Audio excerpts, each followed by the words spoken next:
Okay, so this is R2D2 that I modeled in Maya. So let's take a closer look at it and see what I did. So I'm going to zoom in on the feet here to begin with, and as you can see, we have all the details here that make up the feet. Now, as you can see, the both feet here, or both legs actually, arms, whatever you want to call them, they're legs really. You only need to model one side. And once you've modelled one side, you just select all the pieces and you just duplicate them over. And so that's fairly simple. And the way you do that is make sure you've just selected everything on this side. So if you hold down Shift Control, you get to add to the selection. Now this is in what do you call it, high res mode, as you can see. And if you hit 1, it goes back to low res. 3, it goes to high res. Now this little piece here doesn't need to be high res, so I'm going to hit 1 because you don't really see it, and it's just a square piece that just fills in the gap there. And same for here, so we can hit 1 on that. So it's low res, everything else is high res. And so when I was modelling this, well, I only needed to model just one side of it, and so once it was done, I'll just duplicate it over, and I'll just quickly show you what I did. So I'm just going to grab everything here and hit delete, even these little pieces here. There we go. So when I was modelling R2, I just modelled one side of the leg, and when it was done, I just selected all the pieces. Now if you just select one piece and hit up arrow key, as you can see, I placed all the leg pieces in a group that says left leg group. And so what I did was I hit Control D, so Control D duplicates it, and as you can see, we now have a copy of it. And then I hit Control G to put it in another group, and the reason for that is when you group some objects together, the pivot lands in the center of the scene, and we want to duplicate it across this axis here, which is the X axis. So if you go to Scale X and type in -1, boom, there you go. And so want to get rid of this group, so just go to Edit, Ungroup, because it's already in a group, and you can test that by selecting a piece of on this leg. It can be any piece whatsoever, and then hit up arrow key. Now it's copied the name of the group here, so if we take a look at this group here, it says left leg group, and this says left leg group 1. We want to change it to right leg group. There we go. And we also have all the coordinates here that correspond with the duplication process. As you can see with this group, it's the translate y is on 0.8. I don't know why actually. What happens if I put it to 0? It just goes in a little bit too much for my liking, and so I should have zeroed that, but it's not important. But you know, when you finish a model, it's nice to just zero everything, so just freeze transformations. There we go, nice and zero. Now if we take a look at this group, it has the rotate y 180 degrees, it has the -0.8, which was copied from here when this group was minus 0.8, and also it's the scale z -1. And so what we can do is hit this FT freeze transformations, and there we go, everything's frozen, and there we go, so it's nice and clean. Okay, so that's how I did the legs, and if you take a look at the center foot here, it's a bit different from the side foot, although I did use pieces from the side foot to make the center foot, so might as well just show you. So if we grab everything from the side foot here and the middle foot and click on this to isolate select, let's take a look. And so as you can see, it's different here because we've got this bend here, this kind of scoop in the foot here, whereas in the middle foot we don't have that. So what I did with this is, after I finished modeling the side foot, I actually copied this portion of the side foot, so Control D, and I duplicated it and I brought it over. And so as you can see, it's kind of the same but not entirely the same. The middle foot is actually a bit smaller actually than the side foot, and so if we measured it exactly, what I would do is hold down DV and snap, so middle mouse, snap the pivot put an edge, a vertex here, and I want to snap this to the direct center of this model here, so V middle mouse, boom. And so as you can see, although the shape is the same, the size is different. So the middle foot is just slightly different. So all I did was like I shrunk it a little bit. You know, you can just center the pivot here, R for scale, and just kind of bring it in, which is what I did, like that. And once I was happy with the position of it, and as you can see, it needs to be a bit thinner here as well. So I made sure that the pivot was in the center of this object here, and I just scaled it in from the side, as you can see, like that. And also it's different width here as well, so I just kind of stretched it out a little bit here. And so I'll just quickly show you what I did then. And so what I'm going to do is just isolate this. Where are we? Boom, there we go. Isolate it and just mirror it over. So I want to go in this direction here, which is minus X. I've got a shortcut button here for minus X, but if you don't have that, you can just go to where are you? Mesh, mirror,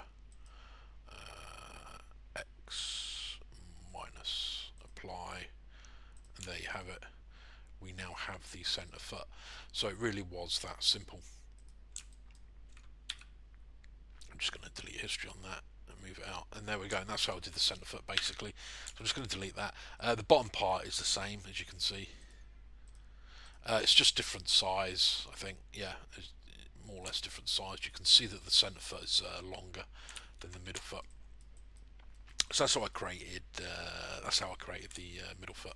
So let's just move up the body a little bit here, and as you can see, I did all these panels and also these details here. Now this front piece here, I think, is the same as this here at the back.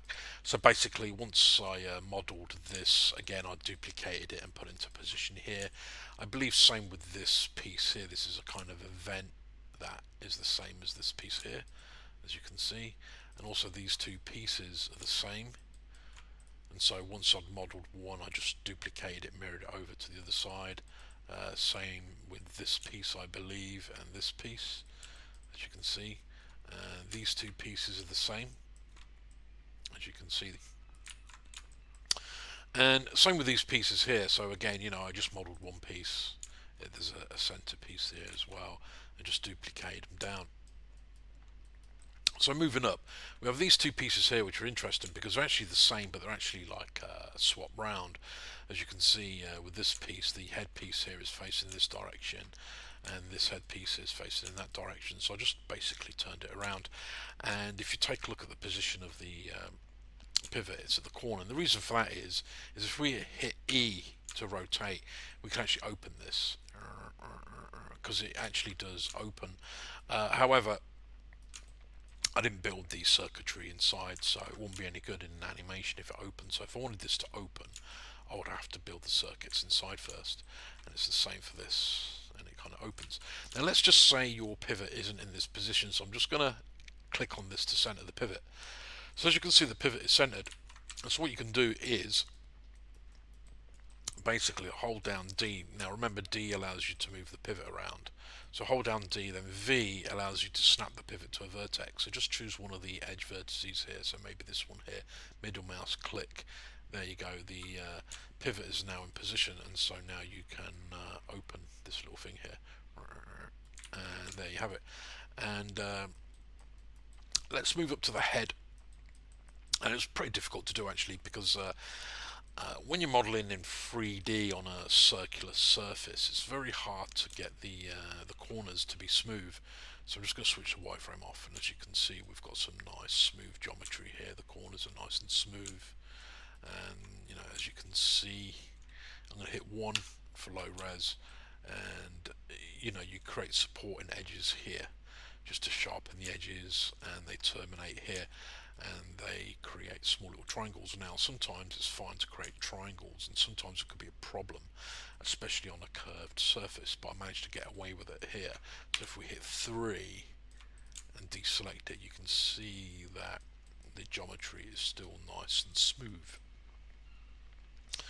And as you can see here, Now if you take a look here, there's a very smooth rounded corner here, where here it's fairly sharp, and here, and also here. And so basically what I've done here is I haven't added these supporting edges yet, you see. And so we can do that now. So it's very simple. I'll just select this tool here, multi-cut tool, which I believe you can go to the mesh tools. Let me just, yeah, there we go. I was going to go to poly modeling just to show you what it looks like by default, and I'm going to go back to my custom. So basically I've just placed the tools on my custom shelf here, but you go to mesh tools, I believe, yeah, multi-cut, and what you can do is hold down control and it allows you to create a complete edge loop. Click on it and you can see the edge loop goes all the way across the geometry here, and we can do the same for this side here. There we go. Now we don't want it to go all the way across, and the reason for that is because it does interfere with the shape of the geometry. So if we go back to smooth mode, you can now see that there's a kink in the circular shape here because we've added some extra geometry.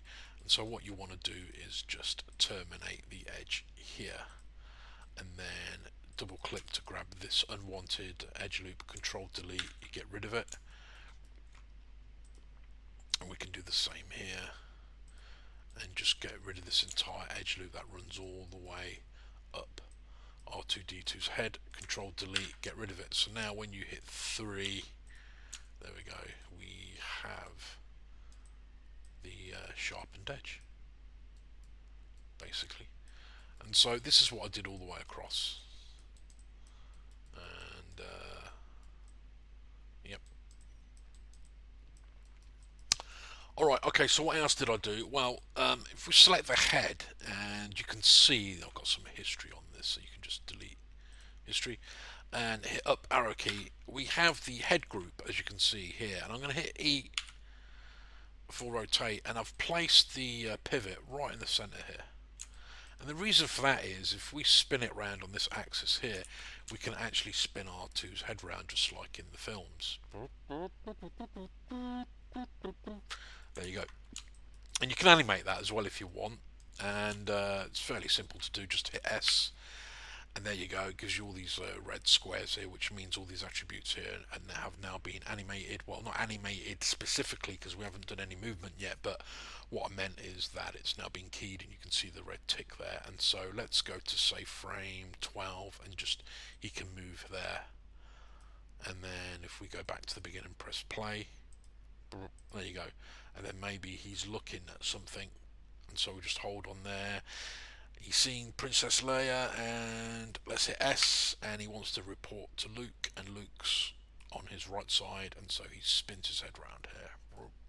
He must tell Luke that he has seen Leia, and so let's press play. So it's there you go. Now if you believe that's a bit too fast, what you can do is just